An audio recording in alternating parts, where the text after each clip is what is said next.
समय इंद्रासन जब पहुंचे तो उस समय उर्वशी का नृत्य हो रहा था इंद्रासन में। अप्सरा थी उर्वशी इंद्रासन की, और इंद्र के दरबार में वो नाच गाना करने का काम करती थी। और कभी कभी इंद्र दूसरों के अहित पहुंचाने भी उसको भेजते थे। मृत्यु लोक में जब भी कोई पूजा करते थे, पाठ करते थे, योग करते थे, तो देवलोक में सबसे पहले इंद्र को ही डर होता था। वो ये सोचते थे कि कहीं इसके तपस्या से भगवान खुश हो जाए, और जाके पूछ दे मांगो क्या मांगते हो, तो कहीं मेरा इंद्रासन ना मांग ले, हमको गद्दी पर से उतार के हमारा गद्दी छीन ले। तो किसी के भी योग तप यज्ञ को भंग करवाते थे अप्सराओं को भेज के देवराज इंद्र। आज वही उर्वशी बड़े प्यार से नाच रही है और गा रही है कि पग घुंघरू बोल छन छनन छुन जागो है देवता, पग घुंघरू बोल छन छनन छुन जागो है देवता, घुंघरू बोल छन छनन छुन जागो है देवता,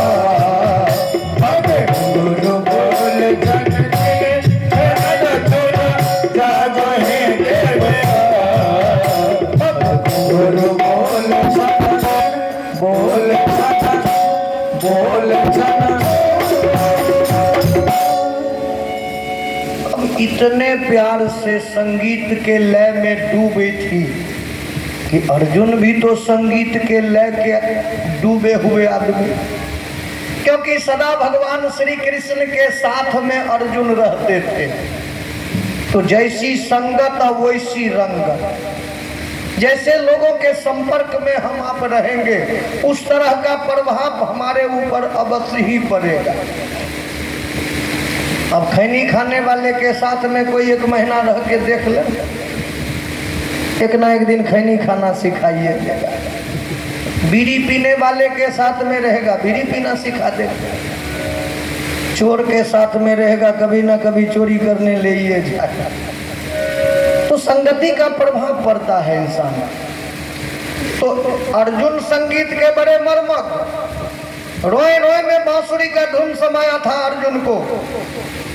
अर्जुन उर्वशी के नृत्य और गायन को जो सुने मुग्ध हो गए, शरीर हिल गया अर्जुन का। और संगीत सुन के अगर जरा सा जिसका शरीर नहीं हिलता हो, वो भी समझिए कि पाषाण है, पत्थर है, जो हिला नहीं।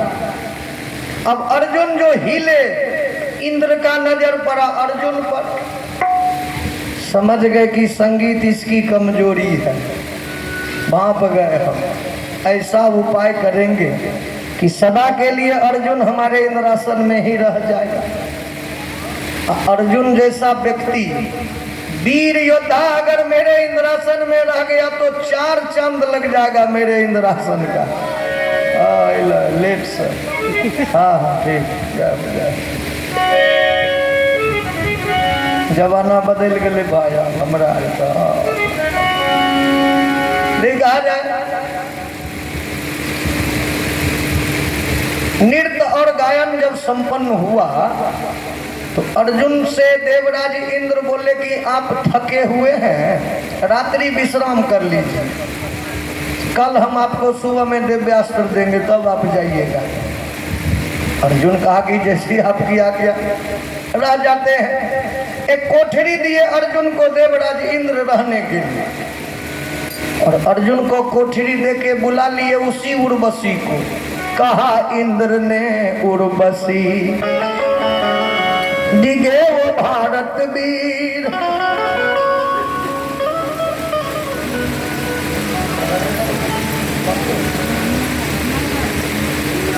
मंगल के माता जी, देखिए मंगल जी के माता जी हैं। 51 रुपए का आशीर्वाद इनके हाथों मिला है। सदा भगवान इन्हें सुखी रखें, सब परिवार इनका आनंद मंगल में जीवन व्यतीत करें, ये मंगल कामना हम भगवान से करते हैं इनके लिए। और कह रहे हैं कि कहा इंद्र ने उर्वशी डिगे वो भारत वीर, ऐसी बाण चलाओ जो चुभ जाए वो शरीर। देखिए माता जी के हाथों भी 21 रुपए का आशीर्वाद है, हम इन्हें भी प्रणाम करते हैं। सदा भगवान इन्हें भी सुखी जीवन दें, ये प्रार्थना करते। इंद्र कहा है उर्वशी, तो किसी भी धर्म से अगर अर्जुन को विचलित कर दो तो हम तुमको मुंह मांगा इनाम देंगे। बोलो होगा तुमसे? उर्वशी कही कि देवराज आप भी बड़े धन आदमी हैं, आप तो जहां भी हमको भेजे आज तक कहीं से हम विमुख कभी लौटे हैं क्या? हम तो बड़े बड़े तपस्वी, बड़े बड़े योगी के ध्यान को भंग किए, और ये तो एक क्षत्रिय है ना, उसके सीने में दिल होगा कि नहीं होगा? देवराज आप निश्चिंत हो जाइए, आज ही समझिए कि आपका काम बन गया, चिंता करने की कोई बात नहीं। चली गई श्रृंगार भवन में सजने, श्रृंगार भवन में जाके दुल्हन के तरह सजना शुरू, खूब सज धज के ठीक 12 जब रात बजी न तब निकली, और जहां अर्जुन सोए थे जिस घर में, उसके दीवार को जाके खटखटाना शुरू किया उर्वशी।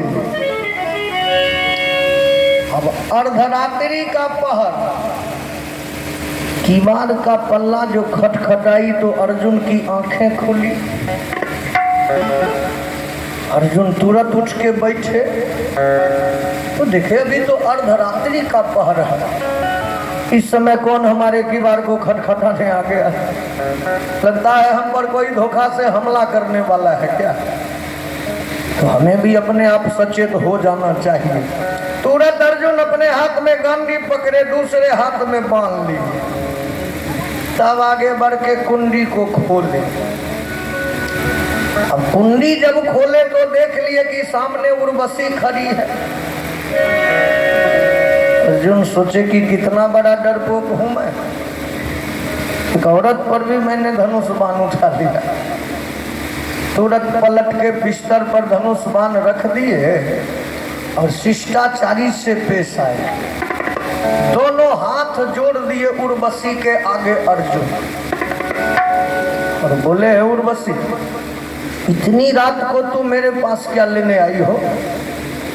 बोलो उर्वशी, अगर हमसे कोई मदद तुम्हें चाहिए तो संकोच मत करना, हम भारत के रहने वाले हैं, हम अपने देश में माँ बहनों का सदा सम्मान करते हैं, हम उनका पूजा करते हैं, आदर करते हैं माताओं का, तो तू भी ऐसा मत समझना कि मैं तेरा रक्षा नहीं करूंगा, जहां तक हो सकेगा मैं तेरा मदद करूंगा। बोलो क्या चाहिए तुम्हें? अब उर्वशी अपना अंचल फैला दी अर्जुन के आगे, कही कि अर्जुन एक भिक्षा लेने आई हूँ, भारत वसुंधरा के होला एक इच्छा लेकर आई।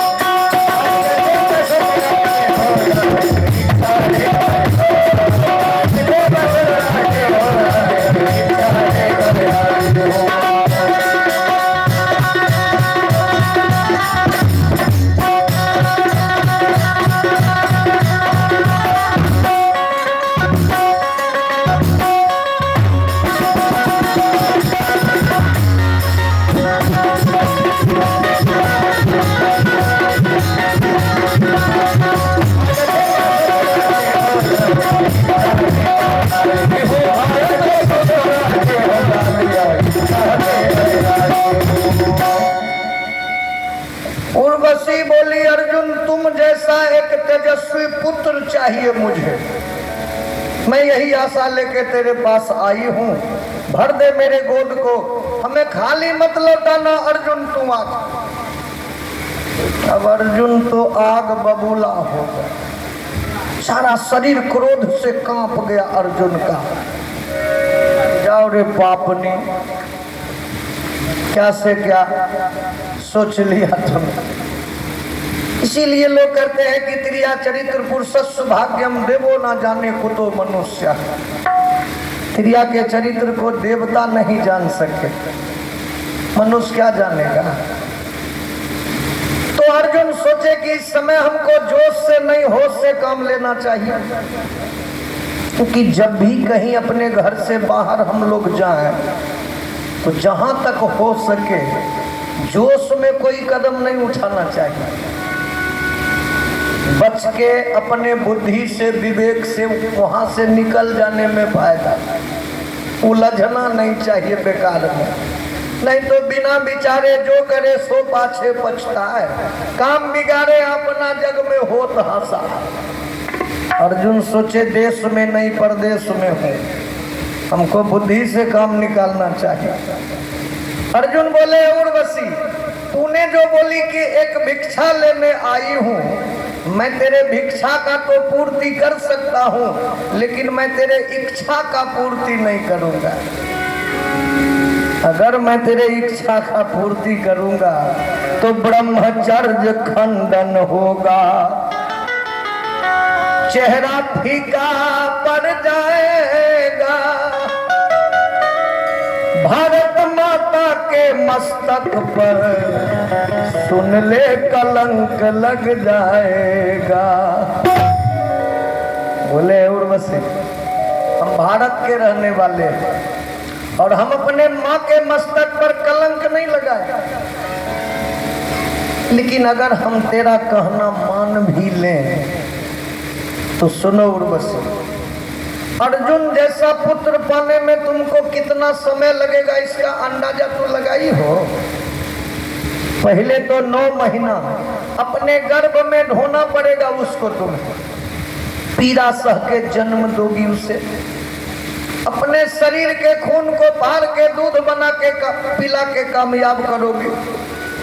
और अर्जुन जैसा बनने में कम से कम उसको 20 से 25 साल लगेगा। कहीं वो हमारा उल्टा बन गया, हम हैं वीर अब वो कहीं कायर हो जाए, हम हैं आस्तिक अब वो कहीं नास्तिक बन जाए, हम हैं खूबसूरत अब वो कहीं बदसूरत बन गया, तो तेरा मांग पूरा कहाँ हुआ। तू तो अर्जुन जैसा पुत्र मांगी हो ना, तो हम तुमको खाली भी नहीं जाने देंगे, मांग पूरा अवश्य कर देंगे। एक काम करो, इसी समय तू मेरी जन्मदाता बन जा। बोलिए वृंदावन बिहारी लाल की। अहे मैं आज से तेरा पुत्र बनूं और तू मेरी माता। आज से तेरा पुत्र बनूं, तू मेरी माता। आज से तेरा पुत्र बनूं,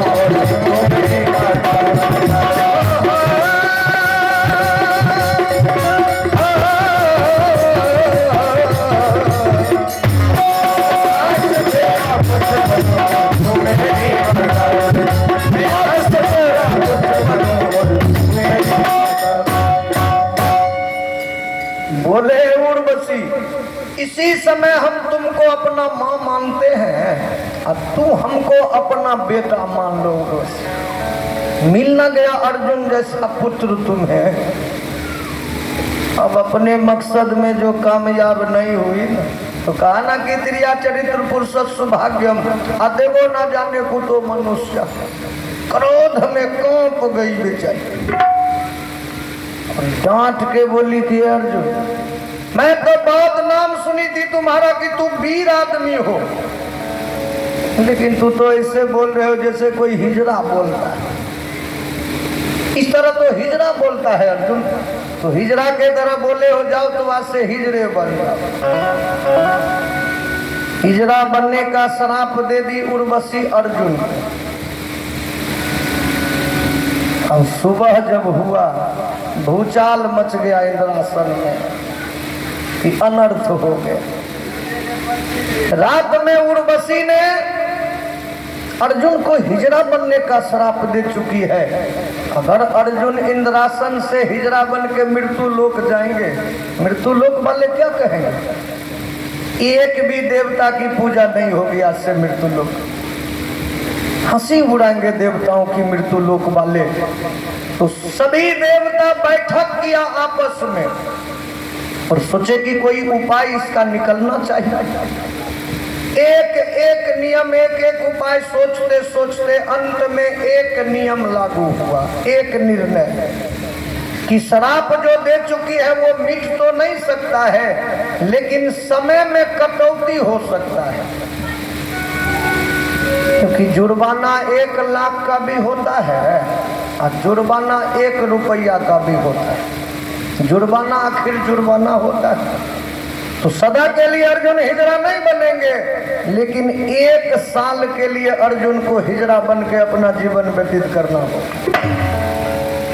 और अर्जुन जब चाहें ये अपना समय अपने श्राप से मुक्ति पा सकते हैं।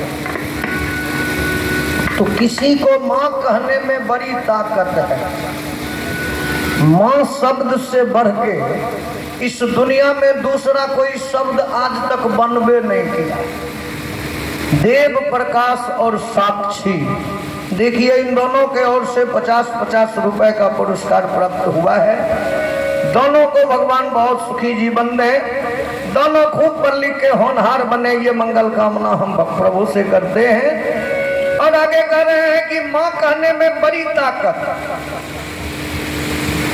जिस समय 12 बरस का वनवास, 1 बरस का गुप्तवास अर्जुन को दुर्योधन ने दिया, 5 भाई द्रौपदी को, और उसमें शर्त रख दिया कि 1 बरस के गुप्तवास के समय में अगर 6 में किसी को भी 1 को भी हम पहचान लिए, पकड़ लिए, फिर तुमको 12 बरस का वनवास, 1 बरस का गुप्तवास करना होगा। कठिन शर्त रखा। तो अर्जुन को ये श्राप वरदान का काम किया। माँ कहने में बड़ी ताकत। जिस समय 1 बरस का गुप्तवास करना था, 5 भाई और द्रौपदी कहाँ गए? राजा विराट के यहाँ, जो विराट नगर नेपाल में है। हमारा पड़ोसी देश नेपाल है, अभी भी विराट नगर है नेपाल में। राजा विराट के यहाँ चले गए अर्जुन और हिजड़ा बन के गए। बृहनल्ला नाम था अर्जुन का, जो 1 बरस तक अपने पाँव में पायल बांध के राजा विराट की जो पुत्री थी उत्तरा, उसको नृत्य और गायन सिखलाने का काम किए अर्जुन। लेकिन बाद में जब पता चली विराट को, तो दोस्ती में, संबंध में वो दोस्ती बदला। बड़ा पश्चाताप किया विराट ने कि हमें ऐसा नहीं करना चाहिए, बहुत दुर्व्यवहार हुआ है आप सबों के साथ। लेकिन धर्मराज कहा कि नहीं नहीं, आप हमको रहने का शरण दिए, यही मेरे लिए काफ़ी है। विराट कहा कि नहीं, अब ये रिश्ता में बदल जाना चाहिए। अर्जुन को कहिए हमारी बेटी से विवाह कर ले। अर्जुन कहा महाराज आप ये क्या कह दिए, ऐसा शब्द कैसे आप निकाल दिए? जिसको हम 1 साल पढ़ाए हैं, शिक्षा दिए हैं, वो तो हमारी शिष्या हुई ना। यहाँ तो बाप और बेटी का रिश्ता होगा। अब एक पिता अपनी बेटी से विवाह कर ले, ये कैसे संभव होगा? लेकिन आज का मास्टर सभी बात समझता है क्या? पढ़ाते पढ़ाते लेके पार हो जाता है। सही है, कहे कते जगह भले नहन का। अर्जुन बोले हम तो विवाह नहीं करेंगे, लेकिन आप ये रिश्ता का हाथ फैलाए हैं तो मंजूर है। हम आपकी बेटी का विवाह अपने बेटे अभिमन्यु से करेंगे। तो उत्तरा का विवाह हुआ अभिमन्यु के साथ, जिनके गर्भ से राजा परीक्षित का जन्म हुआ। बोलिए भक्तवत्सल भगवान की जय। और बहुत माताएं हुई भारत में जो भगवान को भी अपने गर्भ में धारण किए, अब भक्त को भी। लेकिन एक बार अगर किसी माँ ने भक्त और भगवान को गर्भ में रखी तो वो उत्तरा रखी। जिस समय राजा परीक्षित उत्तरा के गर्भ में थे, तो उस पर ब्रह्मास्त्र चला दिया था कौन? अश्वत्थामा, कि मैं इसके बीज को ही नष्ट कर दूंगा, कोई वंश को नहीं छोड़ूंगा मैं। उस समय भगवान अंगूठे का रूप लेके उत्तरा महारानी के गर्भ में प्रवेश कर गए और अंदर प्रवेश करके उत्तरा महारानी के पुत्र परीक्षित का रक्षा किया भगवान। शांति से भजन है। शांति रे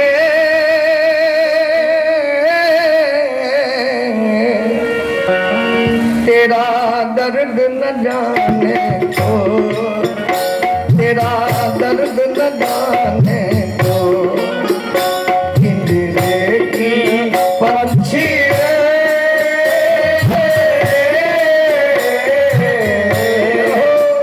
तेरा दर्द न जाने को, तेरा दर्द न जाने को। बाहर से तो खामोश रहे, भीतर भीतर रोए, हाँ भीतर भीतर रो, तेरा दर्द न जाने को, तेरा दर्द न जाने को। जीने की अच्छी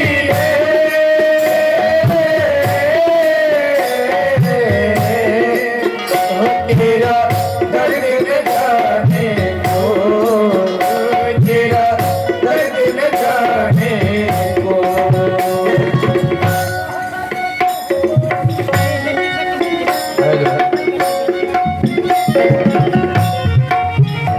तेरा दर्द न जाने को, तेरा दर्द न जाने को। तेरे की अच्छी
तेरा दर्द न जाने को, तेरा दर्द न जाने को, दर्द न जाने, दर्द न जाने को। बोलिए प्रेम से वृंदावन बिहारी लाल की जय। बहुत बड़े भारत के रत्न थे, इसीलिए भगवान श्री कृष्ण ने अपने पीताम्बर के चादर में द्रौपदी के जूती को बांधे और अंतिम फाटक पर द्रौपदी को ले गए भगवान। और तब कहा है द्रौपदी, अब तू पूछो कि हम तुमको कहां लेके आ गए। जानती हो बहन,